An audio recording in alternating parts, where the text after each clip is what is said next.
Good evening, race fans, and welcome back to the ERA Omega Cup Championship Season 1. 3 races down, 2 to go, and the championship standings are as close as they have been all season.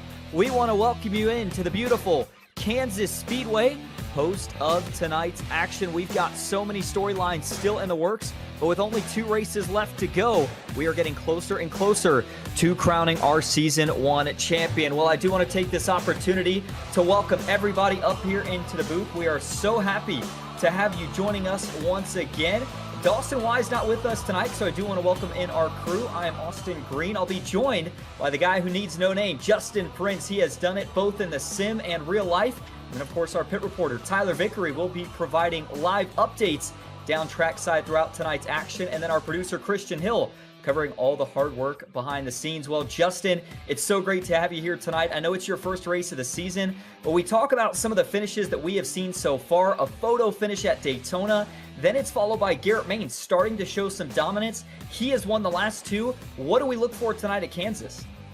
Well, when it comes to speed, it shouldn't be a surprise to see, first of all, Garrett Maines have the competitiveness so far this campaign. He's been doing it for years. He's been one of the top drivers and picked up a win in the NASCAR competition last night in the qualifying series to try and find his way into that advantage of a run for later this year. So I think what we're expecting tonight is some of the top players to really try and stretch out and find a way to build up a buffer, especially over their competitors as the long runs potentially start to settle out at a track like Kansas.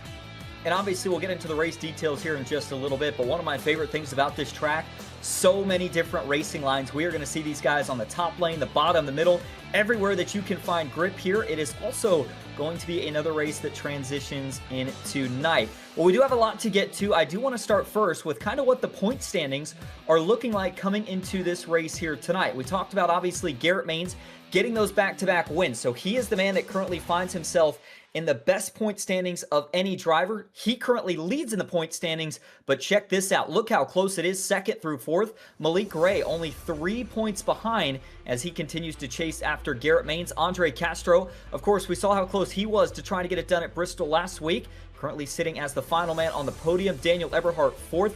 Michael Sturgill 5th, and I'll tell you what, Justin, obviously we keep an eye on the top 3 because we're watching the championship battle, but you've also got to keep an eye on the guys in the top 5 because that is where those payouts are going to go back to at the end of the season. And it's really close with some of the drivers there. You mentioned Sturgill, who's been amongst the drivers who's competed in a lot of different leagues as well as a top competitor. Spatana's been looking pretty solid so far. Both of them, when it comes to Spatana's, but also some of the series veterans. Look at 9th spot, just 11 points back with a good opportunity coming in. Cody Harris, he was one of the drivers that one time won one of the Omega Cup Bowl races back in those era of races. And he's been looking pretty consistent so far in speed, was one of the better drivers in final practice. But in particular, some of the drivers like Heights need to find a way to pick up a lot of points tonight. 20 points, with how tight things have been, might be a very tough hill to climb in terms of positions. And this is obviously the place to do it. We talked about all the racing lines, but also the fact that this is a 1.5 mile track. We've been to Daytona. That was a super speedway. Then we went to Auto Club. That's one of the bigger 2-mile D-shaped ovals. Bristol last week was our first short track of the season, but here tonight, this is really the bread and butter of this next-gen car. I think a lot of guys are going to find success. And I know we've only got 2 races to go, but this could be a breakout race for a lot of names in the field. Well, of course, we've also got another challenge going on for Season 1 here of the ERA Omega Cup, and that is the biggest mover challenge. And this really adds up who has gained the most positions throughout all races over the course of the season. And the driver that does so will get to pick a NASCAR racing experience to take themselves and a friend to at any track of their choice. And so certainly a lot of opportunity there. And before we get into this, Justin, obviously I want to add that one of the cool things about ERA is they are so big about trying to take guys from the sim and give them these opportunities to do it in real life. Of course, Jesse Owuji, a prime example of that. And we're going to see somebody else get that opportunity. Right now, it looks like that could be Malik Ray. Throughout all the races so far this season, he has picked up 27 positions. Peter Smetana, though, close on his tail. He's picked up 25. Noah Rainwater, 24. And, another thing to add to this point, Justin, obviously it's a lot easier to make up a lot of positions in a race than it is to close up on points in the championship. So I would say anybody inside the top 10 still in contention for that biggest mover prize at the end of the season. All it takes is one back qualifying when you think about it long term. then you have to charge up 10, 15, 20 spots in some of the circumstances. Already seen Malik Ray, one of the drivers in qualifying, who was not set a time, for example, who's going to be a candidate to go as high as 19. So say you're amongst those drivers looking to prioritize the most spots gained. There's absolutely an opportunity for it here at Kansas, because if you're good at mile-and-a-half speed, which we know a lot of the eNASCAR competitors or some of the top drivers have the ability to do so long run, there's a chance they can really stack up a 27 and nearly make it up to, say, a plus 47 by the end of the night, just with how well they cut through the field. And it's a lot of risk versus reward, because obviously if you're one of the drivers that maybe not in contention for the championship standings, maybe you take that risk and you choose to start in the back and try to work your way through the field.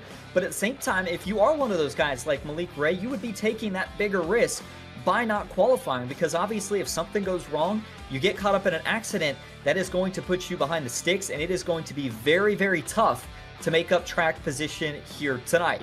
Now, qualifying did just get complete. We've still got about 5 minutes for these drivers to get warmed up before we will officially get things kicked off. So still a few points that I do want to talk about. Obviously, looking into this race, but then even looking into next week, Justin, kind of 2.5-mile track. So I think whatever you learn here from tonight, there's got to be some application that you can take to Homestead next week.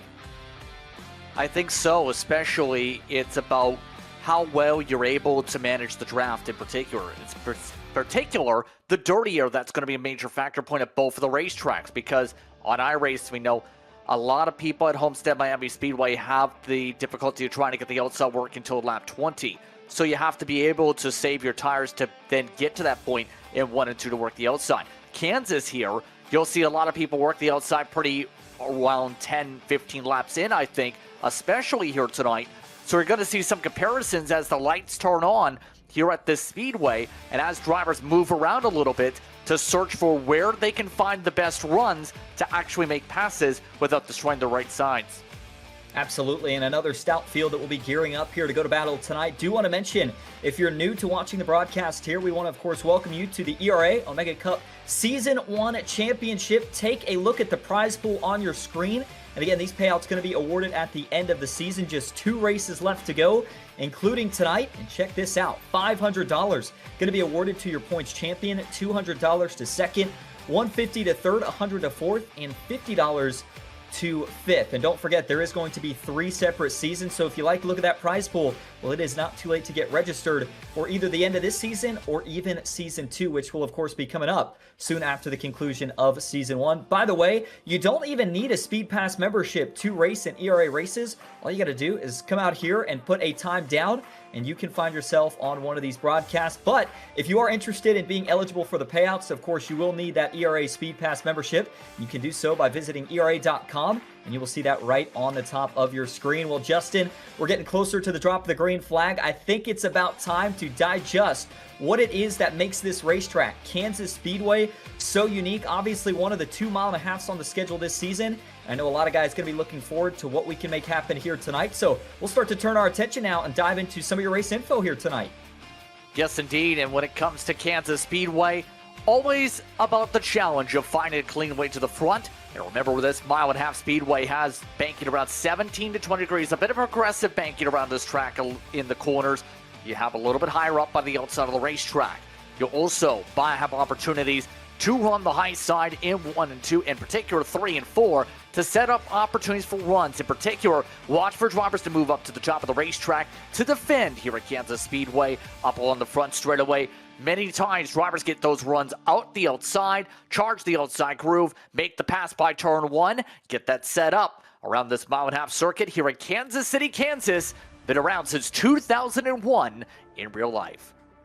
Absolutely, and obviously that's what makes it so exciting here, the history and that progressive banking. I love that you mentioned that. These next-gen cars so aero-dependent, so when we come to these racetracks where you can make multiple lines work, it makes the racing all that much better. Now, there's a couple things I am curious to watch here tonight. And again, we've still got about 1.5 minutes left in the warm-up session before we'll get things kicked off.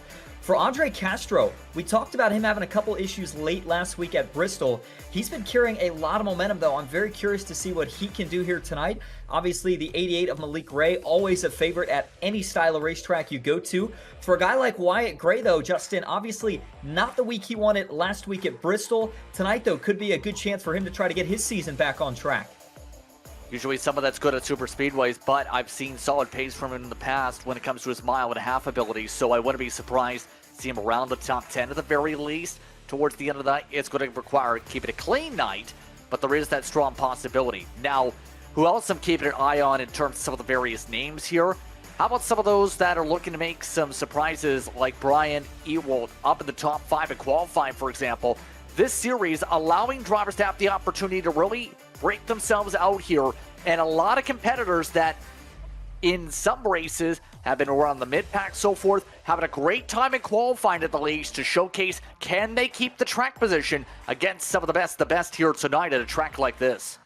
Well, Kansas is going to deliver. We are looking forward to it. We are just about ready to get down track side, so we will get things kicked off here with a couple of the pre-race ceremonies. And we're going to start first with the command to fire the engines. We'll see you back here in just a moment.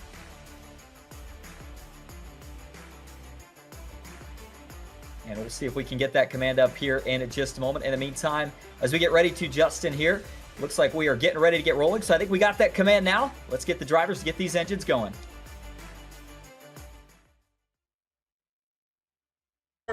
Drivers, start your engine.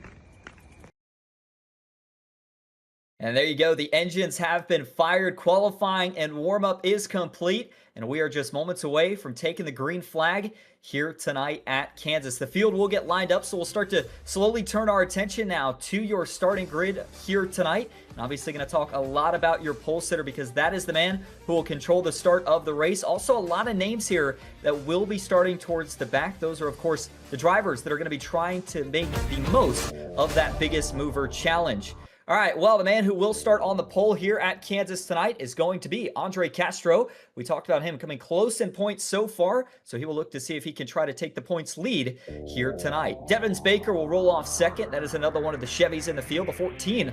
Looking fast here in qualifying tonight. It's going to be Jordy Lopez in the 89 car who will roll off on the inside of row 2. He'll have Cody Harris, one of the former ERA winners, to his outside in fourth. Brian Ewald, Justin, you mentioned him, one of the underdogs. He'll roll off in fifth here tonight, the first Ford up inside the top 5, and then it's going to be Stephen Miles rounding out row number 3. Back in row 4, it is going to be Garrett Maines on the inside. The one car has been so fast all season. We'll see if he can continue that momentum here tonight. Daniel Eberhardt, Daytona winner, will start from the outside in 8th. It's going to be Jacob Mazak back in 9th, and John Anderson rounding out the top 10. Then 11th spot is going to be DeAndre Kane in the 90 machine. He'll start his Toyota alongside Henry Windham, who starts off at 12 in one of the Chevys. You tap things over forward because you also have Michael Sturgill going to be starting 13th. Rowan Lyman will start down in 14th. Jacob Booth down to the 15th spot today. Noah Rainwater, longtime league racer, appeared in M&R back in the day in 16th. Julian Ricci will start in 17th, with Brian Wall down in the 18th position. 2 other drivers took time tonight, Larry McDonald and Christopher Heights. Then you start with the drivers going from the back to the front. Bobby Zelensky, Malik Ray are going to be in those 20s part in Austin. And back in 23rd, Wyatt Gray talked about him needing a better night tonight. Peter Smetana will start to his outside in 24th as we get on back to the last couple of cars. In fact, looks like we do have a couple more rows. It's going to be in that 25th spot. We just talked about Peter Smetana, and we're going to hold the grid there because these guys not going to run 2 parade laps, so it is about time to get things going. And we'll try to switch over trackside here in just a moment. I will tell you the green flag has just been waved for Andre Castro. He is going to get the big jump out of the gate, the outside line, trying to organize quickly, but they're going to stay 2 by 2 as they dive down into turn 1.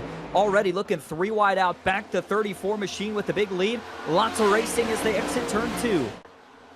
Already making the way to the back straightaway. Castro tries to ride the high side. Jordy Lopez jumps up to second. Immediately Baker shuffles to the bottom of the racetrack. Drivers like Harris try to work the outside of the middle of the pack. Stephen Miles peeks to his outside of the heart of the field. First lead lap does go to Castro, but a lot of people fanning out. Many using the apron to cut the course. Castro wanted to run away with it here early, but it's not going to happen. Jordy Lopez took advantage of that second row start. He was able to shuffle up to second, and now finds himself chasing after the 34. They're going to single file out here for about the top 10 to 12 cars. Still a little bit of 2 by 2 though, as you get mid and back of the pack. One of those cars is the 05 of Noah Rainwater. He's trying to complete a pass on Jacob Booth. Also watching a couple of guys that started out back trying to make their way to the front. That includes Malik Ray. He has already picked up 3 spots from where he started this race at tonight. Shouldn't be a surprise for until the drivers trying to charge for the back to the front. Up 9 for Wyatt Gray, up 8 for Bobby Zelensky. Some of the drivers rolling the bottom of the racetrack. Still watching along as Harris sets up and with Ewald trying to block off the high side. Down to the inside. Harris now runs about a lane up. Tries to run the first seam. Onto the door. Gets the run from behind as well with Miles. Scraping the wall for Ewald, and that sets up Harris to move his way up a position. Able to make his way up to the 6th spot. Next up is Baker, who's already dropped back a bit in the green and black machine. This might be some of the nerves here for Devins Baker. Obviously had that phenomenal qualifying effort. Got to think right now he's just trying to find a little bit of a comfort zone here at Kansas early on. Lots of turbulent air, especially if you're kind of in that top 10 range. For Baker right now, he is going to readjust, still on the bottom, currently running just behind that 90 machine of Daniel Eberhardt. Harris is going to make the pass on the outside, and so far, we have seen multiple grooves working at Kansas tonight. It's exactly what we expected, Justin, but at one point, I have to wonder, what lane do you want to be in if you are trying to make these tires last in the long run? Well, in terms of long run pace, keep in mind when it comes to this, usually you start to see about 9/10 of fall be that average that you want to be in terms of speed. When it comes to this track in particular, you fall off more than that, you're likely going to be in a whole lot of trouble on the long run over the course of this race. All this as well, you still see a lot of this field at the very least trying to play the bottom. It helps out your tires a little bit more. The outside will burn up a little bit more with the right sides. But Harris, not afraid of that. He's up to 4th, already passing Daniel Eberhardt the 3rd. Able to slip his way on into the top 4. Garrett Maines next up in front. While all that battling was going on, we actually had an issue with the 21 machine of Christopher Heights. Back over in turn 3 and 4 about a lap ago, he actually lost that car, got ran into from behind. That got him turned out of shape. He did slide to a halt before the pit lane, and as you notice, it did not bring out the yellow flag, so we still stay green here at Kansas. And the racing up front, still hot and heavy, 0.3 of a second. That is the gap that first place Andre Castro has created on Jordi Lopez. Everybody else playing chase right now. 2x2 as you get right around that 9th and 10th spot. Devins Baker trying to hold off a couple of hard chargers behind him. Wyatt Gray is now up 12 spots from where he started this race at, as it appears that Christopher Heights here has had another issue. Yes, indeed. I was about to say he spun out on his own in 3 and 4. We had a bit of chaos with him and one other car. That was Rowan Lyman. You mentioned the incident towards the back. That just scared the field. You see Eberhardt right to the 90 amongst those. That is sent into a scramble. Absolute calamity. Kane losing all his momentum trying to check up for the cars at the bottom of the racetrack. And Joseph Farley also had an issue there as well. He's got damage to the front nose of his number 23 Ford Mustang. Once again, though, we avoid absolute disaster. We stay green, but you can definitely tell that caused some chaos and bunched things up here towards the middle portions of the pack. Right around Wyatt Gray, Devins Baker, even the 32 now, Jacob Smetana starting to make his way into the mix. All these guys had to catch their breath. Whoa, that was another big catch on the bottom of the racetrack. I think that was just behind Daniel Eberhardt. Couldn't tell exactly which car that was, but man, a couple of these guys have been all sorts of out of shape here early.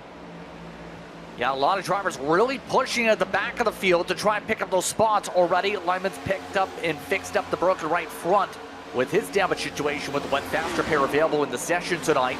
All of this as well. This field, as you would expect, starting to stretch its legs out, starting to spread out a bit. Kane amongst those, a good example in his situation. Losing ground in the middle of the apex, a little bit slower off. Booth under attack by one of the Smetanas, though. Right now, Peter Smetana running in the 20s. Not where you expect him to be, Austin, by this point of the run. He's been stuck at the back and is right now bounding for 21st. That's a ways back, about near a quarter of a track behind to Harrison Company.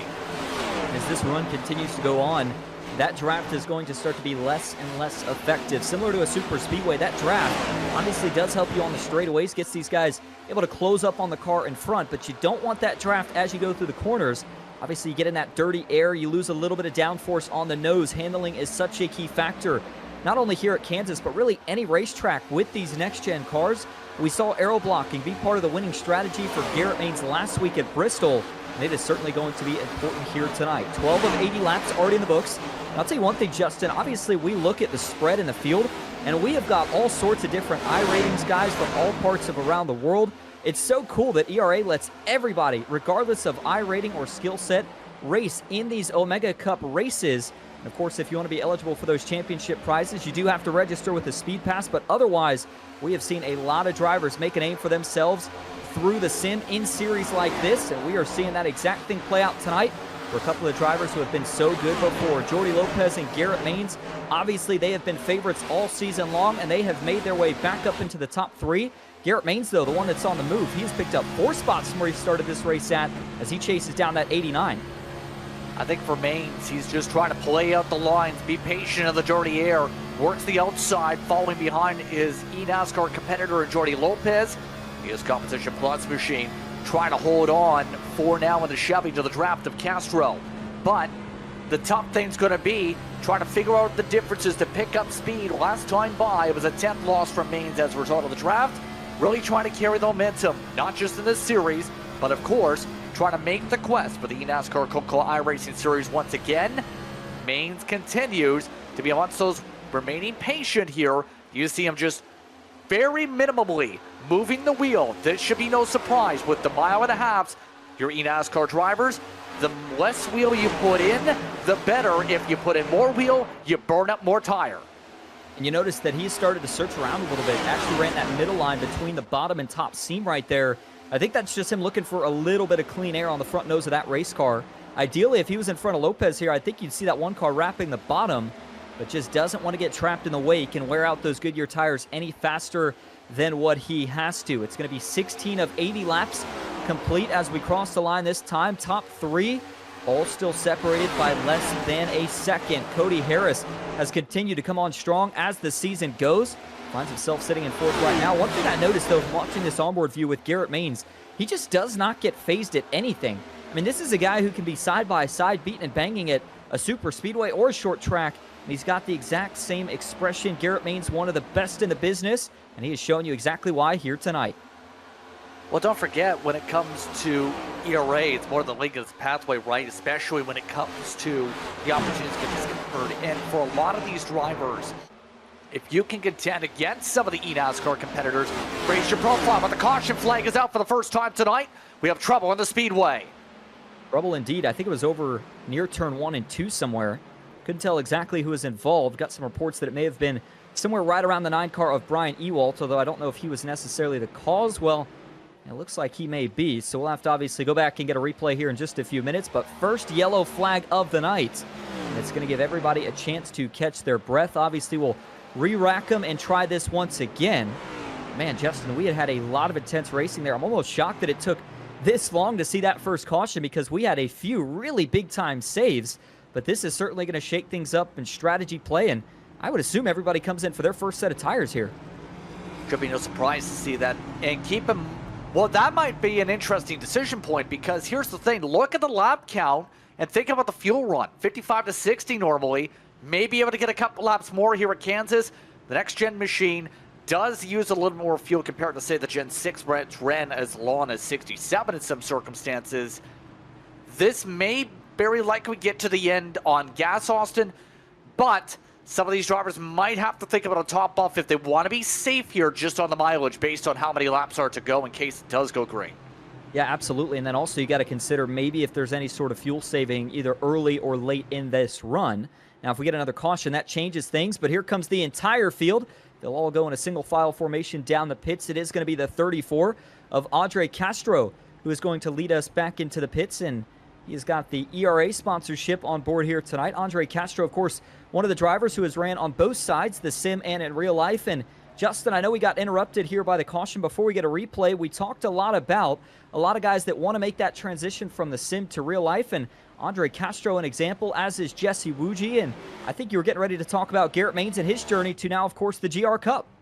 Yes, indeed, making the real-world appearances this season, picking up sponsorship with his racing in the past year or so in particular to go there because he's really picked up momentum in the pathway. He'll be amongst those up towards the front, especially with Eberhard taking fuel only and Rainwater saving a set as well here. But to say the very least, he's got a busy year. He's already come off a national go-karting championship, actually, because he competed in K1 Speed's national rental car championship, essentially, because they have state championships They have the regional championships / city championships, and of course you have the national one over in California. He picked up the big $50,000 prize last year when it came to that, and which I think really helped propel a lot of his opportunities for racing too. On top of his eNASCAR career, he's one of the many that has lived and breathed sim racing and has turned it into now a real-world racing opportunity this year. One of the many great stories. Well, we're going to be getting closer to get back to green flag racing. Do want to see if we can go back and get a replay of this previous incident that, of course, did involve, it looked like it was Brian Ewalt and Wyatt Gray. And so we'll see if we can get you to that in just a moment or not. You're going to see a couple of guys get a lap wave around here. And looking back at it here, ooh, man, Wyatt Gray, that was as they were going down the short chute into turn 1. It almost looks like he was getting up to try to get a little bit of a side draft on the 9 of Ewalt. Maybe just misjudges it a little bit, Justin, and a little bit of contact here. It doesn't take much, sends the 9 around, and then everybody else has to scatter to try to miss him. Yeah, that puts us into an interesting spot here, as mentioned, when it comes to the fuel strategies, not just on if you can make it to the end on gas, because we did have at least Heights come in for a stop. But everybody else with this decision, going to be interesting on tires, because at least 4 did not take them. Yeah, that was just coming up in that case for Gray in terms of just trying to side draft and pass by the 9 and accidentally clipped him as he goes around.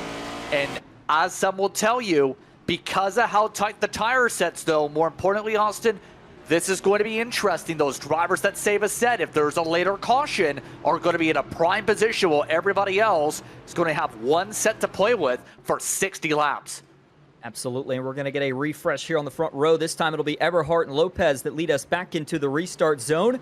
Green flag back in the air. 21 of 80 laps complete at Kansas. And once again, it's a phenomenal restart for the front couple of cars. Eberhardt, though, going to get away with about a 0.3 of a second lead as they dive down into turn 1. Jordy Lopez, though, not going to let him go anywhere anytime soon. Lots of 2x2 and even 3 wide. Rainwater trying to shoot up the middle. He is seeing if he can get a position on Cody Harris. They're both on the inside of that 22 machine.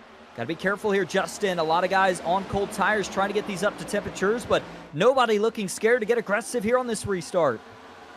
And better yet, in the case of Eberhardt, a little tires, but the caution flag is out. We have chaos on the front straightaway. Sturgill muscles around. Farley trying to dodge, slams the wall. Swiller Jr. crashes to the 23. More stack up on the outside wall, and we're back under caution.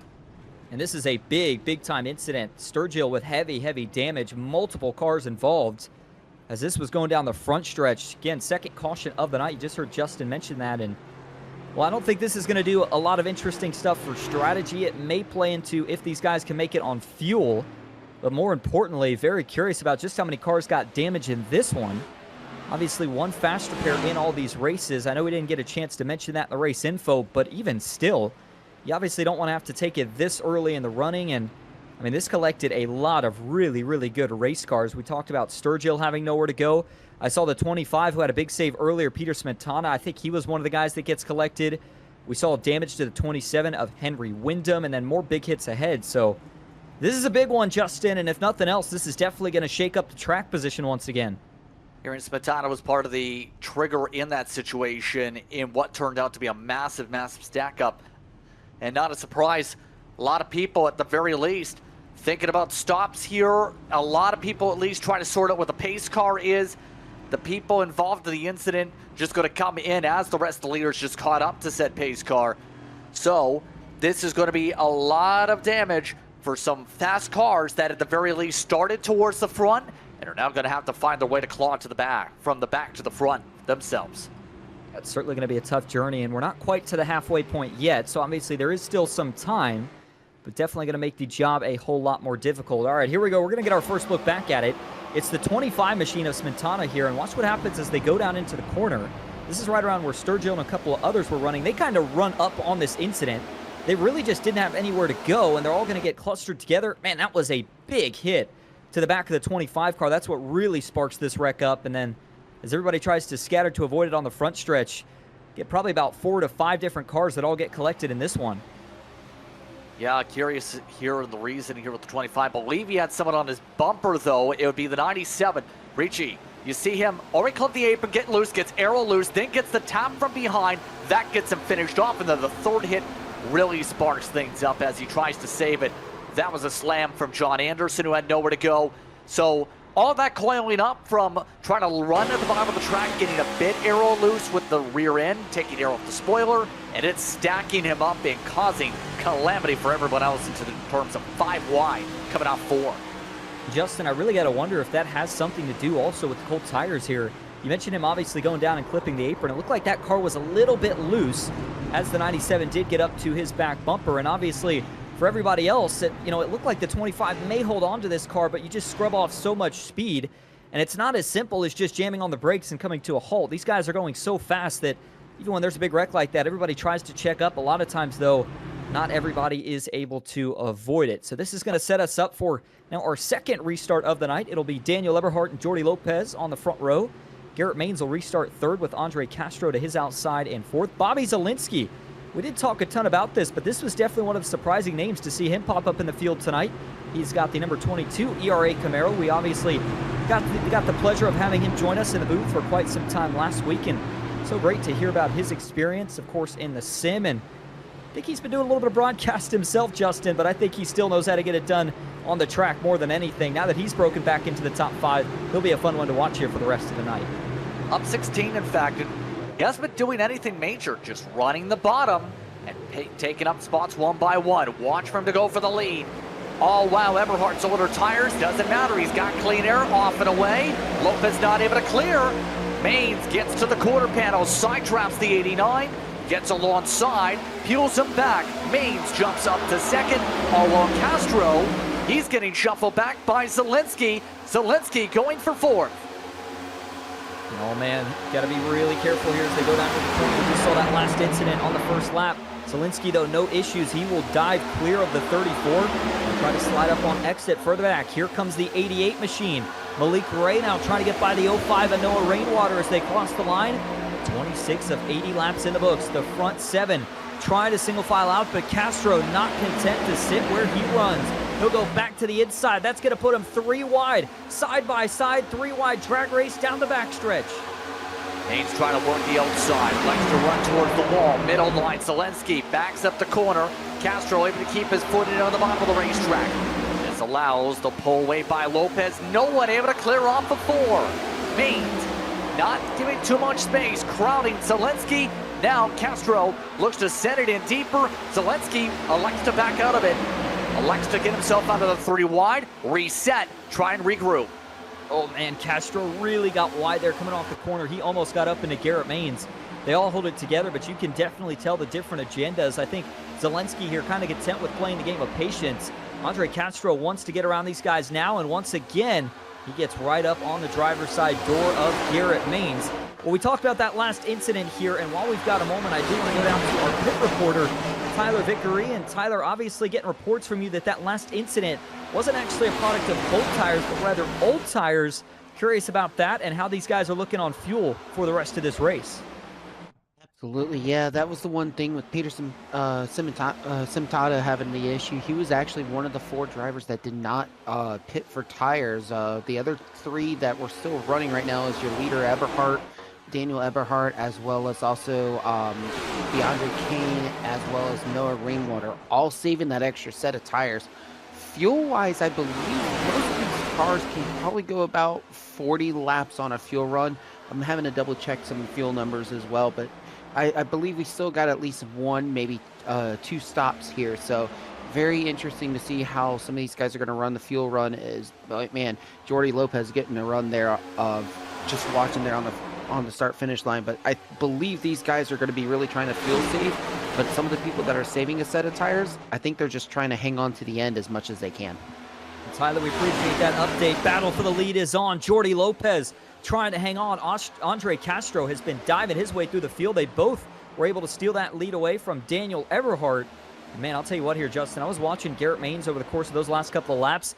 I don't know if he was too pleased with how aggressive Andre Castro was racing him. You could kind of tell by the demeanor of the way he was going into some of the corners. But nonetheless, they sort it all out. Jordy Lopez here trying to create a little bit of breathing room as they work into turn 1. Shouldn't be surprised. The Eberhardt's starting to drop a little bit. Now that he's got no clean air, should start to fall back to where some of the others on older tires are around the teens, if not a little bit lower. But Lopez, I don't think his pressure is going to be easy to deal with either. You see right now, though, Ray, he's the one who's cutting. A lot of these drivers we talked about, we expected some of the big names to go from back to front that didn't put up qualifying laps. They're doing that, and the cautions really help bunch the field back up so they can make some of the passes and put them in a position where they join that cluster, all while Castro gets a one-on-one with Lopez to try and set things up for a driver that looks to try and see how things go on the NASCAR side for Lopez. And Castro, a driver who's appeared in fact the NASCAR Xfinity starts back in the day, a couple years ago. Absolutely, and Castro has been strong so far this season as well for Jordi Lopez. That 89 car looking pretty good, though, right now with all that clean air. He continues to lead the way here at Kansas as we have now marked off 33 of 80 laps. Further back, starting to see a lot of 2x2 as it stands at the moment. These guys continue to race as aggressive as they possibly can. Well, obviously, we talk about all the big names, lots of Coke drivers in the field. You know, it's so easy. You can actually race with these guys for free. You can also be eligible for payouts. In order to do that part, you got to visit ERA.com and get yourself signed up with an ERA Speed Pass.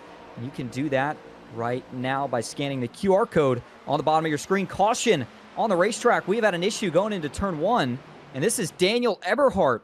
Oh, man, your Daytona winner and one of the drivers who had been up inside the top 10 in the point standings has had disaster here before even the halfway point. He is the product of the third caution. And, Justin, just when you think you've got everything figured out, you mentioned Eberhardt losing that clean air and continuing to fall back. And this just made a bad situation go a whole lot worse. Yeah, and the replay, I think, might be telling once we get that towards that because he was in the middle of the apex of the corner.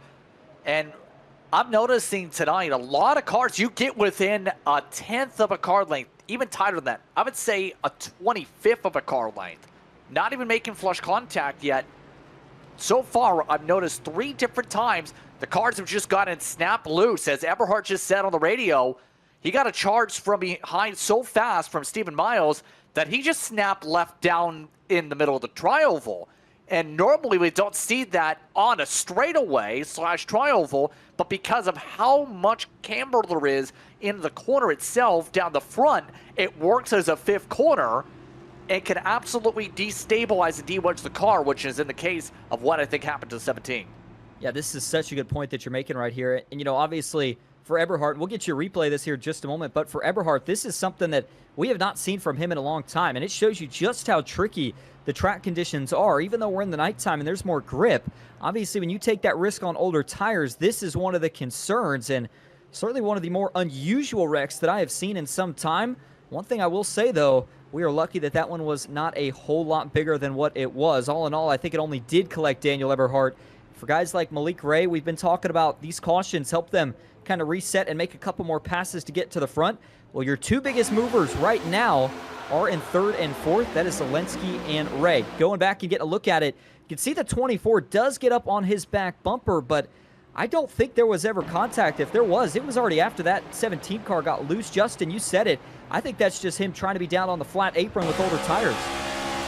Yeah, the aero looseness, so to speak, right there. Takes the air off the spoiler from how close it is, causes a snap around, as well as the fact that on older tires, it does get looser on that apron in the first place to make the turn.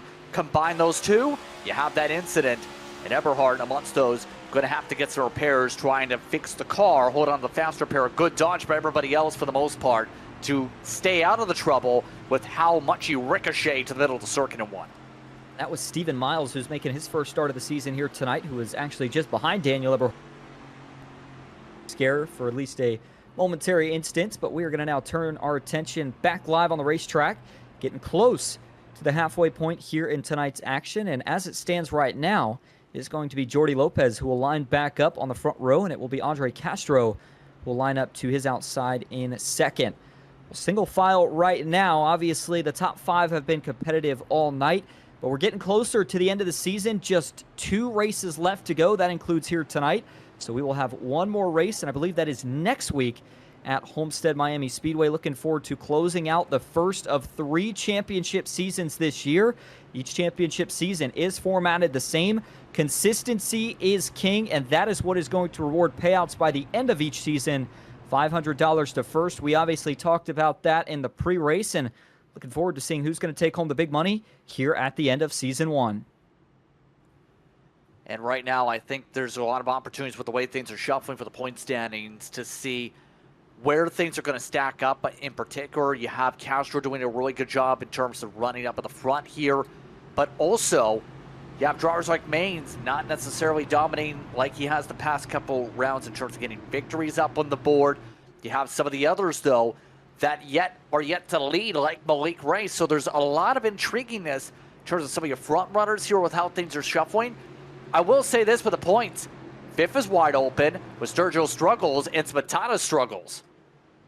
Absolutely, and we're getting ready to get back to green flag racing. Field works back into the restart zone. As the green flag goes back in the air, it is going to be 43 laps to go here at Kansas. By the way, we did get a quick update on the fuel situation. You heard Justin obviously talk about it earlier. Confirmation that these guys can go right around 58 to 60 laps on a tank. So everybody should be good to go on fuel the rest of the way unless we get any overtimes. Big moment right there. Was that Malik Ray in the 88 who got into the fence coming out of 2? A little bit of a scrape possibly there, absolutely. He tried to get to the outside of Castro, and Castro got loose on the quarter panel. But look at this for second. Side by side, Zelensky runs the inside, outside for Castro. Zelensky continuing his march. Will charge into the corner. He's been happy on the bottom all night. He's been dominant down there. Much quicker on apex off. Zelensky to second. It almost has that feel that Zelensky knows how close he is to the front. Now he can push the pace of that car just a little bit more. Maybe try to grab this clean air, but it is not going to be easy. Jordy Lopez running that exact same line, so the 22 may have to search around if he wants to complete this pass. Single filing out once again all the way back through really about 7th or 8th. Cody Harris still side by side here with the 24 of Stephen Miles. We mentioned for Stephen, his first start of the season here tonight, and a pretty good one at that. He's only down one spot from where he started.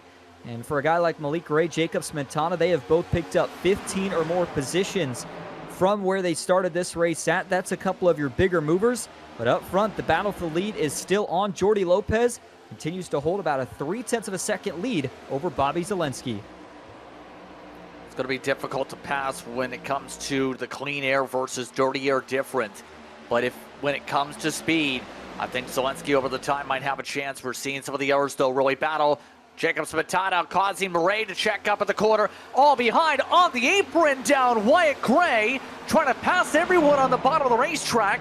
Spooks John Anderson.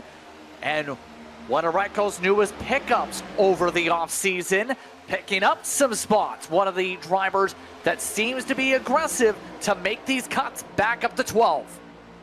Yeah, that was a really, really good heads-up move right there for Wyatt Gray. Remember, there is no out of bounds here at Kansas, so on the front and back straightaway, you can go as far down the apron as you want, as we got one car on the outside wall right there. I believe that might have been the 28 machine. Was that Jacob Mazak? It indeed was. No issues as he'll continue on. For Daniel Eberhardt in the 17, he was able to use his one fast repair, got that car cleaned up, and he is now back out and running in that 15th spot. Back at the front of the field, Jordy Lopez still leads the way. It is less than a second, though, separating first, second, and third. Garrett Maines continuing to chase, and one thing I'll say, Justin, obviously the last couple of weeks, we saw about 3 cars that were really, really dominant. Tonight, I would say we've got about 4 to 6 that could all have a shot at winning this thing by the time it's all said and done. I think so, and now when you throw one of the Smetanas in the mix here, it absolutely is a great opportunity for them to pick up valuable points and be able to succeed here. I think right now, in the case of Smetana, it's going to require a little bit more luck. In my opinion, a little bit in terms of the caution side to rebunch things up to make some of these passes. But in particular, though, the lead pace right now is about half a second in terms of fall already off, as we'd expect with 25-plus laps. So they're all on a decent pace, all running near similar pace at that point, actually, which is going to make it difficult to really distinguish unless you find a setup. Ray is one of the fastest cars on the track the past 2 laps, though. That's why he's going to the outside for a pass for the top 5. Speaking of top 5 here, starting to watch a couple of drivers trying to close in, including Malik Ray in the 88 machine, currently sits in 6th. And then Stephen Miles. By the way, those two actually teammates when it comes to the Super Speedway money racing side of things. We obviously see them a lot over in PGR working together and a lot of other series. But here tonight, they are going to be fighting for the same thing. Right now, Malik Ray getting the better of his teammate. And so we'll continue to watch these two work over the rest of this race. And one thing I'll note, obviously everybody good to go on fuel. Justin, you mentioned, trouble. That's the 97 around, up in the fence. Doesn't going to draw the caution, at least not yet. But that's a big hit, and now the caution flies. Ricci's second incident involved in tonight. I think the arrow loose just struck again to the 97.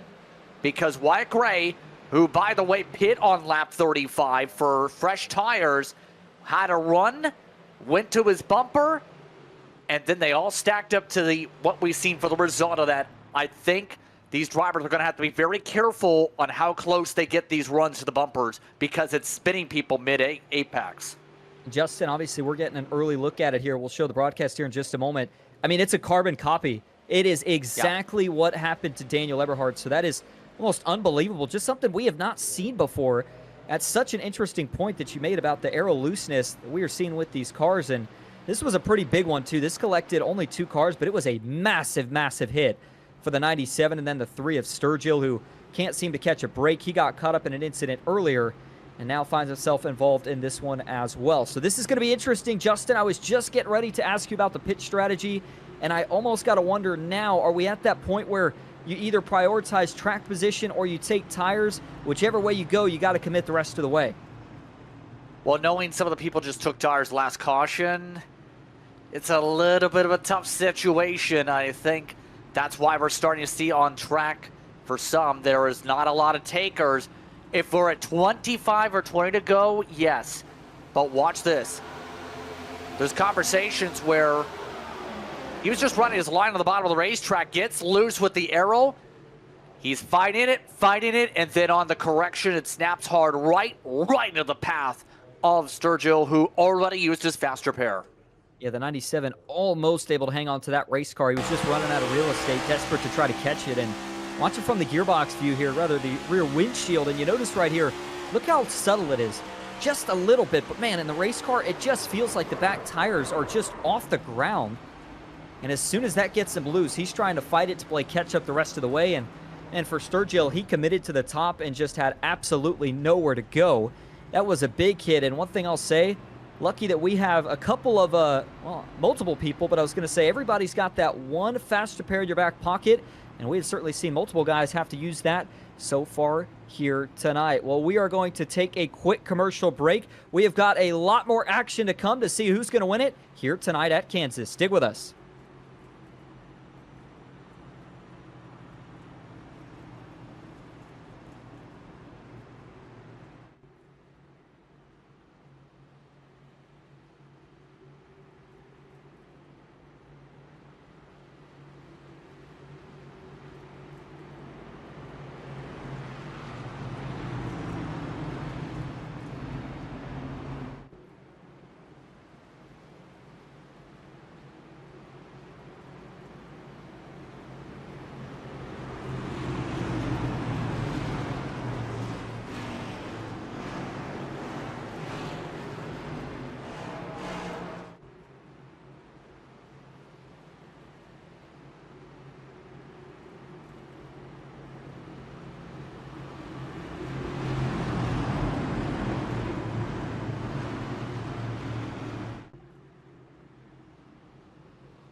ERAgaming.gg.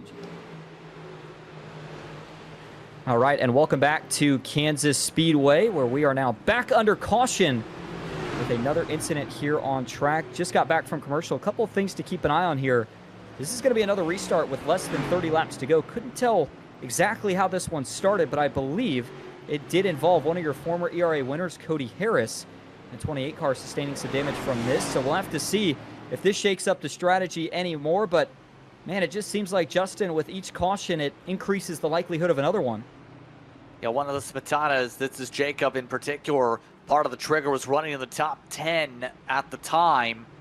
And as we've seen during the side-by-side, quite simply, that caused an absolute stack up and a half with Harris indeed collected. And this is going to be, for those drivers, a pivotal caution that's going to put them towards the back with under 30 to go here from Kansas. This is definitely going to shake some things up. You see a couple of the cars that are already going into the pits to get some damage repaired, and for everybody else, we'll have to see what the decision is. I think most drivers did opt to stay out, and that includes your current race leader, which is the 89 machine of Jordy Lopez. Andre Castro currently sitting in second, Bobby Zielinski in third, Garrett Maines fourth, and Malik Ray rounding out the top five. You do see a couple of the damaged cars there currently in the pits, including one of the cars that I think was actually directly involved, and that was Jacob Smetana. Obviously, we've seen him at the front a couple of times tonight, but this is going to send him to the back. So he will now have to try to make his way back into contention. First look back at it here, and for the 32, ooh, looks like there may have been some contact right there from Steven Miles. Shoots him up the racetrack, and as he gets into Cody Harris, that destroys the front suspension for Harris once he hits the outside wall. Absolutely, in terms of that situation, just that small bump, I think, spooked out Smetana. Harris just rolled out, and they did give cause of caution to the 32 there. I think the main thought, though, is even though it was a contact, Austin, the other thought is that can you choose the lane mid-corner? You can see he originally started higher up, then blended down, which led in part to the contact with how close the quarters were. Yeah, I see exactly what you mean, and obviously for Miles there, he's already committed to the bottom. It's not as simple as just jabbing on the brakes or, trying to turn a little bit lower, so definitely a tough situation. Hard to tell if for the 32 that was something he meant to do, or if maybe that car was getting just a little bit out of shape and he had to drive it down the racetrack. Either way, that is going to put him behind the sticks for the rest of this one. We're getting ready to get back to green flag racing. It's going to be the 89 of Jordy Lopez alongside Andre Castro for this restart. Those two have been going at it, it feels like, basically all night. And they're going to have the 22 just behind them. Bobby Zielinski and Garrett Maines will line up in that second row. By the way, I did want to make a correction, and I do apologize. Talked obviously all about if you want to get involved with ERA, you can visit their website. Mentioned earlier it was ERA.com. It is actually ERAgaming.gg. So once again, if you are interested in getting involved in ERA, you can get a Speed Pass membership and be eligible for payouts in these races by visiting ERAgaming.gg. All right, well, as we get ready to get back to green flag racing, Justin, who do you have your eye on here? Well, I'm really liking Lopez up at the front of the field over the course of this race. I think it's going to be tough to pass him, but you can't outplay Zielinski's abilities. He's been able to bounce on these runs. He's looking to pounce off the restart. Good restart for Jordy Lopez. The outside did get lined up pretty well, though. You can see Garrett Maines actually trying to do a little bit of a tandem bump draft here. He surges the 34th Castro back out ahead. This first lap is so crucial, obviously, as you're getting up to speed. Turn one, the bottom has the advantage, but if you can just maintain on that top, it is going to prevail by the time you get to 3 and 4. Castro going to go right back to the high side. Zielinski down to the bottom, and it starts to feel like with 27 laps to go, it may be desperation time, Justin. Is it time to get to the front and try to keep yourself there? I think right now absolutely is. With 3 wide, you have to find a way to go. Right now, Ray, amongst those working up, Maines pushing tight, slides up the racetrack. And Ray, one of your contenders for most positions gained tonight, able to plug his way to third and reset. Ray's been able to carve his way through. Look who's also resetting. One of the drivers that slipped to the back, Devin Baker, is up to 4th, and he's one of the fastest cars this short run. And this is going to be about short run speed. We may start to see a little tire wear here actually as we get towards about the last 10 to 15 laps of this run. Andre Castro, I'm sure if he's just struggling with the handling here or trying to save a little something. Ooh, Devins Baker into the outside fence right there. That's going to hurt him big time. He'll lose multiple positions as they rocket into turn 3. And all of a sudden, we are going to start to watch Malik Ray do his thing. The 88 car up to 3rd. That's 19 positions better than where he started this race as he tries to chase down Zielinski and Lopez. Yeah, that's going to be the tough part. It's actually plugging the way forward. Eberhardt, by the way, after his repairs to the rear end, and of course, as you would expect, getting a new fresh set of boots on the car. He's marching forward. Little bit fresher tires. Same for Noah Rainwater and a few of the others here as they plug away. Those are the cars you're going to have to watch for, especially if it stays green. Those cars will have a few more tenths per lap speed on them compared to everybody else, and they'll plateau a little bit later around, say, 10 laps to go in terms of where their fall-off band will get.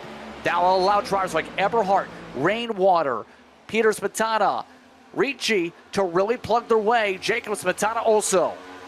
These guys are going to have to start going here really, really soon. We're going to be coming to 22 laps to go. And I was watching this battle for the lead. I know you see Daniel Eberhardt there on your screen. He continues to work towards the front, but for Zielinski, we've mentioned all night how good that race car has been on the bottom of the track, wrapping that apron. Now, he continues to do that, but the last couple of laps, Lopez was going a lane higher. That allowed Zielinski to stay really close, but they have now shuffled that back up. Meanwhile, for Daniel Eberhardt here, he just saw Garrett Maines get into the outside wall, not able to quite make the dive to the inside. And so they will stay 5th and 6th at the moment. Lots of guys that have broken into the top 5 that have been on the move all night. For Andre Castro, though, Justin, not sure what the issue is here, but the 34 car just not showing the pace he had earlier. I think that kind of in that situation is just used up his stuff. Oh boy, he nearly used up the back bumper. Eberhardt, small checkup. And here comes Gray. He is on the same strategy as Eberhardt, and he's electing to push and help out his buddy. You mentioned some of the super speedway races in various different series. These are 2 of those that are in that circuit that know each other well. Don't be surprised to see them play a little bit of teamwork per se and help each other in this pack before they eventually battle each other here in 5 minutes. As they continue to battle, we continue to wind down the laps. It is going to be just 19 laps to go when we cross the line next time. So we are closing in on the end of this one. We've had quite a few cautions so far. Don't rule out the possibility of at least one more yellow before this race is all said and done. For Jordi Lopez, starting to stretch it out just enough to get a little bit of breathing room here over Bobby Zielinski. For Daniel Eberhardt and Garrett Maines, though, they continue to battle. Those 2, as it stands right now, sitting 5th and 6th. Wyatt Gray in the 18 Ryko machine trying to catch up to these 2 as well. He sits 7th for Noah Rainwater. This would be a phenomenal run for him if he can finish the day off inside the top 10. And then for Peter Smetana, he's got that 25 car, which was involved in a yellow earlier, back inside the top 10.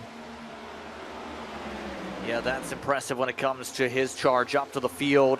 But remember, they're running out of time to make these moves. So as you can see, it's getting harder and harder to get side by side here as they equal out.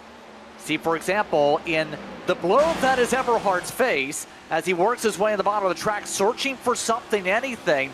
Most of the field, if anything, I'm surprised, not even willing to try the top line.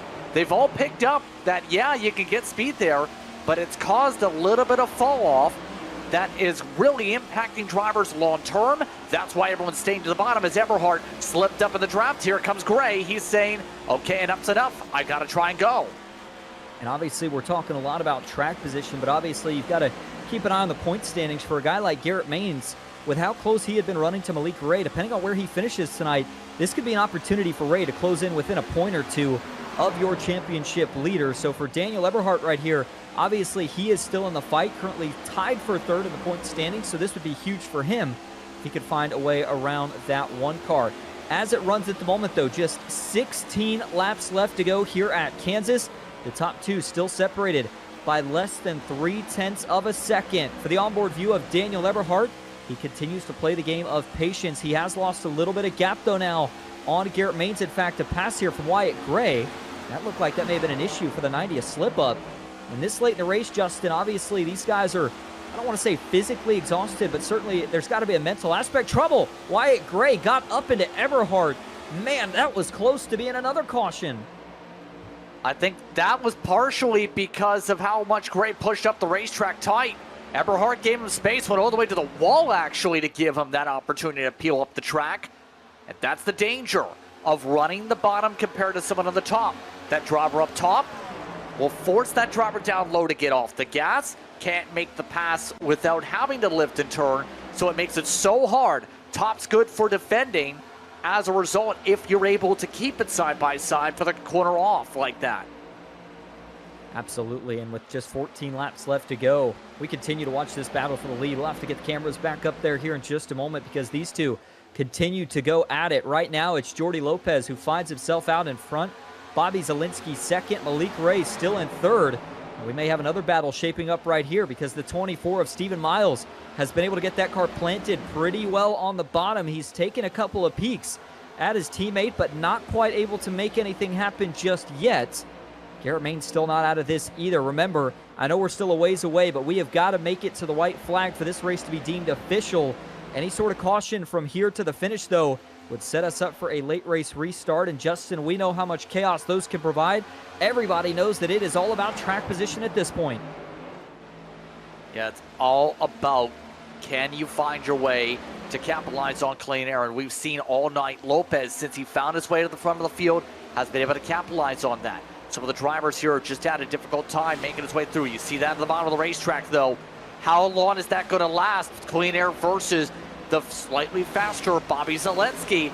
Zielinski is finding a little bit more rotation center off to chip away marginally. Last time Bobby was a few 100s. He's been up to 2100s quicker per lap. That time Zielinski got too close, had to get off the gas because he got tight. And you're seeing that even with the drivers further back. The further you go, the tougher it is when it comes to the dirty air a bit. What more could you ask for? Two of the Coke Series drivers, two of the best in the business across the entirety of the sim, battling it out with just 11 laps to go to decide the winner here at Kansas tonight. Zielinski, I agree, looks a little bit better. The question is going to be, does he have enough life in those Goodyear tires to find a way around Lopez? He's starting to search a little bit. Zielinski's been better on the bottom all night, but he's had to shuffle up about a half to a full lane as he tries to find some sort of clean air to get around Lopez. Malik Ray, Stephen Miles still within striking distance.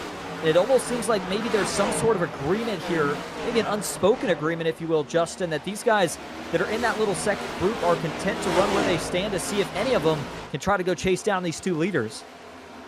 Well, if they start battling, that's the opportunity for them to strike, right? Especially for Ray, especially for Miles and some of those other competitors. Your hope is they stay side by side for a few laps, draw everyone else back in, and then someone, say a Gray, someone like an Eberhard, can find a way to use their fresher tires to go forward. Looking at that bottom box, though, Zielinski is looking left, right, everywhere, and this is exactly what you were talking about last time. Playing the lanes to defend with the arrow. That's exactly what Lopez is doing, trying to guess what Zielinski is going to do based on the movements. This time, Zielinski goes high. Will that help him off corner exit? Does a little bit. There's the slide up of the dirty air off the corner, and here comes the close up for the 22. Oh, and he might have a look here down into turn one. He's got a big run down the front stretch. Not quite enough to get there, but as Zielinski takes that higher side, he gets some momentum. Now he goes back to the bottom, though. Lopez tried to predict where he was going to go. He got it wrong, and now they're going to go side by side down the backstretch. Zielinski trying to hang on to a side draft to get to the inside of Lopez. They're going to be door to door into turn three. Trying to go door to door. Zielinski runs the inside. Lopez on the outside. Near equal coming off of 4. Right now, Lopez giving space. Crowds down the apron. Side by side with 7 laps to go. Zielinski tries to keep equal. Can the shorter distance around work? Can Lopez keep him pinned? Nothing doing as they stay side by side for the backstretch. And they got to be careful here. The longer they stay side by side, they stall out a lot of momentum. Malik Ray trying to close in, and you see what Lopez did right there. Man, what a move. He actually dove down into the corner a little bit sooner, got on the door of Zielinski, and allowed him to not carry much speed through the center of the corner. Still side by side, but we're seeing Zielinski run that bottom lane. It's been sketchy down there on the front stretch all night, but he still is making it work. Not quite able to get clear. And now you see Malik Ray, Justin, he just went to the high side. I got to think that 88 car is looking for the home run move to try to get by both of these two. See how much both of these drivers in the race lead are fighting. You have the formula wheel of Zielinski. You have the normal rim of Lopez. Lopez gets the clearance. Feeds dirty air back to Zelensky. Here comes Ray with the charge. 5 laps to go from Kansas. Now Zelensky needs to cool off his tires, but again, he gets tight. Lopez gets the lane right. There goes the momentum, and Ray now gets tight. Oh man, Ray just barely scraped the outside wall. That's going to really hurt his chances, and I just wonder for Bobby Zelensky, was that kind of the last charge he was going to be able to make in that 22 car? Obviously, Lopez did a phenomenal job of playing defense, and coming to 4 laps to go, he's got about 2.5 tenths worth of breathing room. Is that enough to try to fend off Zelensky the rest of the way? Right now, we've seen him be able to maintain gaps like that for part of the night. Right now, all Lopez needs to do is not make too many mistakes, hope it stays green, keep the buffer. It gets better if Ray tries to go for second, though, keep in mind. Ray had to back up his corner hard, nearly hit the back of Zelensky, and now Zelensky's got a bit of a charge coming off the corner because Lopez got tight. And I got to be really, really careful here because as each surge of momentum comes, the other guy is going to be trying to predict what that driver is going to do. For Zelensky, back to the bottom. Lopez is going to try to take the air away, but he's not quite able to get there. Here's another run for the 22 of Zelensky. It looks like Malik Ray and Steven Miles may be out of contention. It is a battle between the two Coke drivers coming to 2 laps to go at Kansas. Zelensky needs a good run coming down the front straightaway here. There's the push tight again for Lopez. Zelensky, will he change it up? Try the high side. He's thinking about it. Lopez, he elects to go high side. Says, go ahead, you try the bottom. Side by side through 1 and 2. Side by side through 1 and 2. They're going to be coming to the white flag next time if it stays green. Zelensky's got the momentum on the inside, but Lopez going to give it everything he's got. Into turn 3, Zelensky trying to slide clear, but that side draft too strong. Jordy Lopez is going to stay dead even as they come to the white flag. Your contact with the white flag this time by final time around from Kansas. Lopez continues to try and play from the middle. Zelensky, he's been playing around dangerously with the bottom of the racetrack. He tries to get the rotation. They stay equal. Now Lopez with a run down the back. Question's going to be who grabs their first win of the season tonight. It's going to be one of these two. Zelensky with one final dive. He's going to slide clear. Here comes the crossover from Lopez. Trying to get back, but it will not be enough. Bobby Zelensky, first start, first win. He gets it done at Kansas. Nicely done on the play. Zelensky went for the slide job and made it stick. Lopez couldn't get the run for the crossover, and it's a great night for Bobby Zelensky. He goes up 20 spots to get the win. One of the biggest movers, and of course, the big win here tonight. And you could tell from the driver cam, it looked like those two were putting in work those last several laps. And once again, Justin, I mean, it seems like this has been an every week contest. We're coming down to the end of these races. We have had a phenomenal battle. Margin of victory, unofficially, 0.05 of a second. That's something you're used to seeing out of Super Speedway. Now, very great finish, and it really took, you have to think though, for Zelensky to get the chance to do these burnouts tonight. It took patience on the last laps, rebuild up the momentum, could tell Lopez was getting tight, take advantage, and then hope you have the grip yourself to make sure it stick. If that car slid up any higher up there, Austin, there's a chance Lopez boosts underneath the inside, and we have a drag race instead where it's even closer. Yeah, I agree. I'm just so amazed for Zelensky here. I thought for sure once, Lopez was able to get back past him that was it. I didn't think that Zelensky had enough tire life left to really get up there and contest him again for that spot.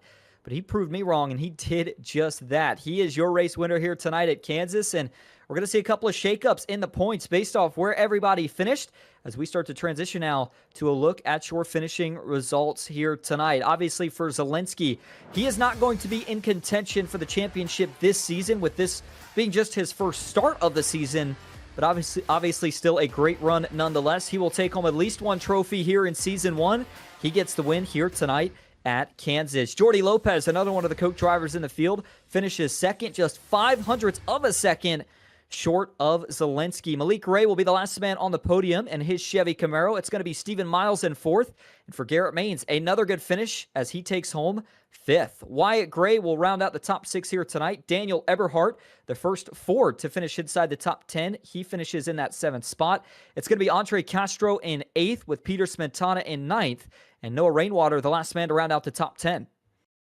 Then you throw it back to the next group of cars. Jacob Smetana got up to 11th in the very end. Then Devins Baker, he was streaking up to the top 5 towards the 25 lap to go mark with some of the cautions. Fell down to 12th. DeAndre Kane in 13th. He won after his incident, still in 14th, reaching 15th. Then Isaac down at 16th. Anderson, Height, along with McDonald. And you also have Brian Wall, a part of the top 20. We had 21, mind you, on the lead lap. As we go on back to 21st, talk about the guys that were able to stay on the lead lap. Last man to do it was Jacob Booth. Joseph Farley finishes in 22nd, first car lap down. Cody Harris got involved in that later incident, destroyed his race car. As a result, he finishes in 23rd. Howard Strother Jr. will finish 24th tonight. Roland Lyman in 25th. Michael Sturgill 26th. Henry Wyndham 27th. And Kevin Woody, who I don't believe actually was able to make an official start, he finishes in 28th. Well, obviously, a lot of anticipation after this one for what we're going to see next week, but I do want to take the opportunity to get a chance to speak with your race winner. That is, of course, the 22 machine of Bobby Zelensky. See if we can drag him up here. And I know for Bobby, this is obviously a big win overall, and he had to certainly work for it here tonight. And we'll see if we can get him up here in just a moment. And in the meantime, one more point I do want to make here, Justin, before we actually get to the interview here with your race winner. Obviously, we've seen a lot of great races so far this season, but with Kansas, I know we had some cautions. Overall, this seemed like the raciest track. I mean, we saw a ton of different lanes working, especially in that battle there towards the end.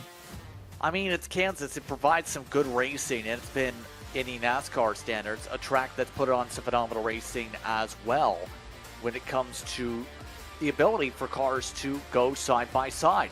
And in particular, it came down to who was the best, even with the majority of the drivers starting to run the bottom. How well did they play the speed in the dirty air? Even with the runs, Lopez had the clean air. He just got too tight. And your race winner, who now joins us through, will get the chance to explain how he was able to have the better tires in the dirty air here, Austin. Yeah, hey, Bobby, this is Austin and Justin up in the booth. You got a copy? Yeah, I'm good. I'm here. All right. Well, man, you joined us in the booth last week. You got a chance to watch some of the guys that compete each week in this field. Tonight, you're a part of it, and you get the win nonetheless. First off, we've got to talk about that battle between you and Lopez at the end. It looked like you guys were giving it everything you had, but you just get the better of him when it mattered most. Yeah, it was a really good battle. I mean, he's one of the best, racers on here, and he's really clean. So, really good battle. He wasn't giving me anything in turn 3 and 4 a lot of the time, really pinching me down, and I was getting real tight. And that's why I kept getting these runs on him, and he kept pinching. I couldn't get by. And but because I was running so close to him for so long, and he was in the clean air, it was, at least from what I think happened and what we know, is his tires were getting burned up a bit just from me being so close and him leading. And that's what really gave me the opportunity, is just able to hold second and just constantly put that pressure on him. And then I had a bit of a tire advantage at the end. Well, absolutely. Bobby, not only did you win the race here tonight, you also started pretty close towards the back of the field. You make up 20 positions to get yourself to the front. Tell us a little bit about your night and how you were able to make your way through all the carnage with all the cautions we saw. Well, yeah, I mean, I showed up to have fun and have a good race. I mean, uh, you don't have to be going for money in these races to have fun and have a good time. And, bunch of good racers here. So I was like, why qualify? I want to have fun. I'm going to start in the back and see how high we can get up there. And I think the only lap I led all night was that last one. So, yeah, just, shout out to all the guys I raced coming up through the field. It was good, clean racing, my perspective. Yeah, absolutely. And of course, you lead the last one, but it's the most important one of them all. One more question I do want to ask you here before we let you go. Obviously, you're not going to be racing for the championship this season, kind of a part-time start ordeal, but a good run nonetheless. Do you think we'll see you back out here at Homestead next week? We'll see. We'll see. I'll keep everyone on their toes. We'll see. Sounds like a plan. Well, Coke driver Bobby Zelensky, we appreciate you talking to us. So before we let you head out to celebrate, is there anyone you want to thank or shout out? Yeah, just ERA eSports, eRacing Association, everyone here. So glad to be a part of it. And once again, Bobby, we appreciate you talking to us. Congrats on the win, and hopefully we will see you once again soon. Thank you. There you go. Bobby Zalenski, your race winner here tonight. Justin, I was looking around. I don't know if we're going to get a chance to talk to the other two of your top three finishers, that, of course, being Jordy Lopez and Malik Gray, but I got to think those two had quite a bit of fun, especially Lopez. But, man, it's got to hurt to come up just short, knowing he's only got one more week to try to get a win this season. Absolutely, especially when you think about it. Pressurizing to a mistake or pressurizing in terms of the tire wear factor definitely came into play. Bobby Zalenski played Lopez pretty well in terms of could he withstand the pressure and keep the tires cool enough compared to Zalenski even in the dirty air. So all that being said, it's going to be really intriguing once the points get sorted out how things are going to play out, because yeah, Maine still get a top 5, but that breaks his win streak. Blake Ray picked up another top 5 for his start. Castro, if anything, is the one that's going to take the biggest tumble out of all the drivers because he had the lowest finish out of that whole top 4. And it was still interesting because it really seemed like that car was so good for most of the night. Just fell off, though, as we got towards the latter portions of this race. Well, as we were waiting, it does look like we are going to get one more interview here. Jordy Lopez has popped in the booth, so we are going to go ahead and talk to him to see how he's feeling tonight after getting that second place finish. My co-host, Justin Prince, stands by with him. Yes, indeed, Jordy. We heard from Bobby Zalenski that he felt that with the pressure he was providing from behind and some of the aero from behind, that caused the tires to wear away. What's your opinion of what happened in terms of your perspective since you had the clean air on the front nose? Can you repeat that? I'm sorry. Like, I'm trying to find the speakerphone on my phone. I kind of turned off my PC by accident, and and I'm on my phone right now. Sorry. So to simplify the question I asked, what's your description of how things went in terms of the finish and how the tires seemed to get tight for you at the very end? Yeah, like I was just trying my hardest to keep the car from plowing, but this track is like very weird for me. I can't seem to like understand how to drive it properly. So like I was just trying to hold on for dear life towards the end. I kind of took a gamble and was trying to cross over Bobby at the end, but it didn't pan out because of the like dirty air. But he drove insanely well tonight, and I'm not gonna take that away from him. It was definitely a phenomenal finish overall between the two of you over the course of this one. In terms of what's going through your mind as you were trying to figure out the track, what was some of the discussion you were having with various potential crew members, or at the very least, in terms of what you were picking up on as the night went on, as we've seen drivers go from a lot trying the top to most of the field running the bottom by the end? Like I was just trying to, from my past experience, I was just trying to use the bottom lane and try to save as much right front as possible, but even and push at the same time. But it didn't pan out. Unfortunately, the top lane was kind of really bad towards the end of the race, and if I ran up there, I knew that it would just progress my right front wear. And I was just doing everything I could to just kind of give Bobby the like dirty air and try to buy myself some time until we got to the white flag. But I just like I was really struggling towards the end, and yeah, man, I tried everything I could, but it didn't work out at the end in our favor. But it's okay. Well, with that being said, how do you feel about Homestead next time out? Will we see you there? And better yet, what's your approach there? Because that's another interesting track with race lines. You will see me there, and I actually do. I do enjoy driving Homestead. It's gonna be very fun considering that you can use 3 lanes. It should be interesting. I have a lot more confidence there than I do here, for sure. Well, on that note, Jordy, once again, thank you very much for the time. Congratulations on the top 3 here tonight, here from Kansas. I appreciate it. And that is Jordy Lopez, second place finisher tonight. Sorry to cut you off there, Justin. One thing I did want to mention, obviously, in his case, still close in terms of the point standings, so we'll have to watch him as we do go into Homestead. And the other driver who is still very close in the point standings is the man who finishes in third here tonight. That is the driver of the number 88 Camaro, Malik Ray. Malik, this is Austin up in the booth. You got a copy? Hey, man. How you doing? Good. Well, it's a great finish for you here tonight. Not a win, but another podium. Before we get to the point standings and where you are there, we got to talk about tonight. Obviously, the car had a lot of speed, but what more do you think you needed to go up there and contend for the win? Honestly, man, I just needed to be better. I mean, Jordy's been in the playoffs before in Coke, and Bobby's made the Final Four at least 4 times as far as I can recall. So, honestly, man, I just needed to get better.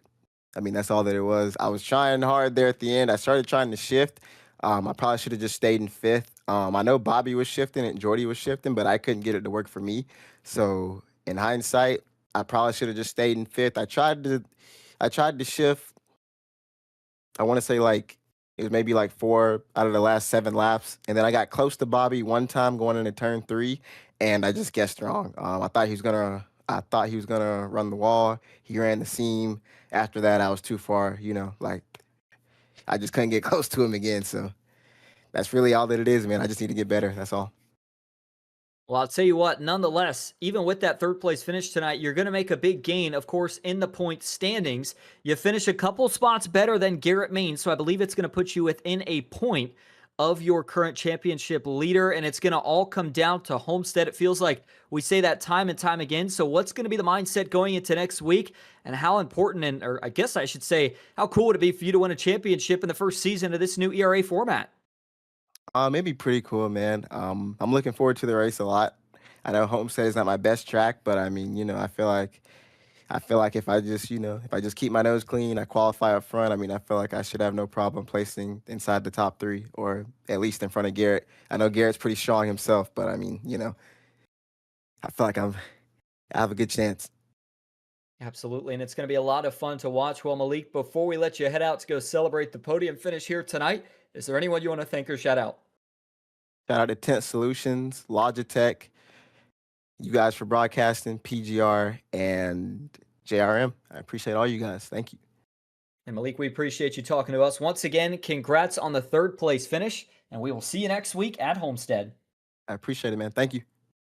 Absolutely. Well, that is Malik Ray, your third place finisher, and you just heard from all of the top 3.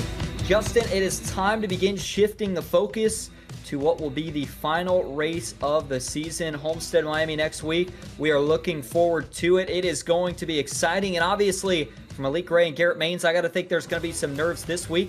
These guys are going to be going at it, only separated by 1 point going into that championship event. Absolutely, and that's going to be an absolute challenge for some of the drivers in terms of which line are they going to elect to go with, where are they going to get the runs from, better yet, who's going to be able to keep that right front tire cool. Homestead Miami Speedway puts on some phenomenal racing, though. I wouldn't be surprised to see an all-out brawl amongst your championship favorites, just with some of the tradition that's been built up here over the past 20-plus years in Homestead. Absolutely. Well, before we wrap things up, just a couple more housekeeping notes that I do want to get to. If you liked what you saw here tonight, the beauty of ERA is that you can actually have a shot to race for free. Anybody eligible to make the weekly qualifying efforts to, of course, try to get your way into the big race that you see broadcasted right here on the iRacing Network, PGR eSports, and of course ERA. If you want to be eligible for the payouts, you of course do have to get an ERA Speed Pass membership. You can do so by visiting eragaming.gg, and you can of course sign up for one of those there. The season is almost over, and that means we are getting closer to the first set of payouts in this new ERA format. As for tonight, I do want to thank all of our crew, including Tyler Vickery, who is doing all the work down on the pit lane, our producer, Christian Hill, for all of his work behind the scenes, my co-host, Justin Prince, we appreciate him joining us tonight. I'm Austin Green, and until next time, we hope everybody enjoyed. Have a good night, and we will see you back at Homestead.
Basket can't defend. He's got the outside line for the second part, and he can't hold on. Going the long way around. We're going to be 3 wide for the lead as they all come to the line. Who is going to take it in the end? And here comes Lockwood. He's going to make the move to the outside. Quinn tries to force it off a little bit, but there he goes. It's going to be side by side through turn 1. Will he be able to cover him off? He does. Weaving back to the left-hand side. Reynolds is trying everything. The kitchen sink is being thrown at it. They're leaning on each other. Coming into turn number 3. It's going to be a drag race through 3 and 4. Coming back to the line. Here comes Trish on the bottom. Richard's going to hold the inside. Tries to be the late breaker here. They're going to be side by side through the final chicane. They bang doors, but keep it clean. As they're still 4 wide on the run down into the back straightaway. Demerit's looking for a line as well. What is going on in Michigan? No back into the fence. They're still beating and banging. Oh and to the line. He is much faster coming through there. Is there damage on Challenger? Apromitis is ahead. There's going to be a race to the line. Who is going to get it?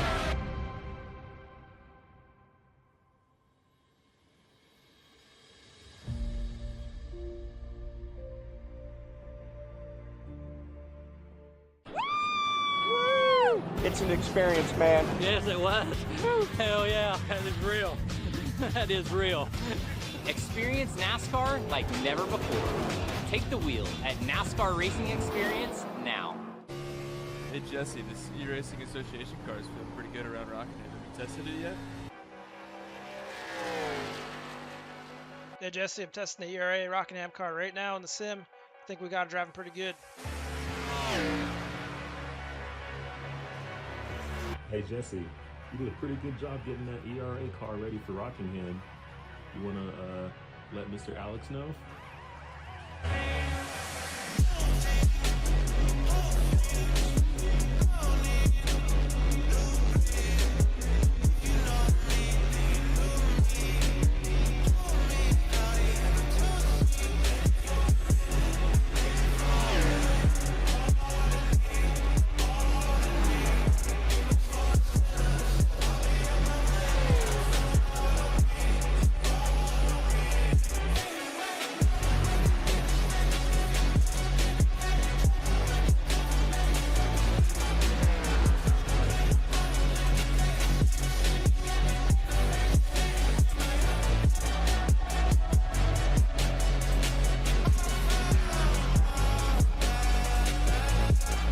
Bobby Zelensky. Bobby Zelensky. Bobby Zelensky. Bobby Zelensky here. I will finally be your NASCAR champion. Bobby Zelensky wins at Richmond Raceway. Zelensky wins his 5th straight road course win. Zelensky holds them all at bay to win at Talladega. Bobby Zelensky is headed to Phoenix. The championship favorite, he once again solidifies it. One of the GOATs, one of the best to do it. It's our man, Bobby Z.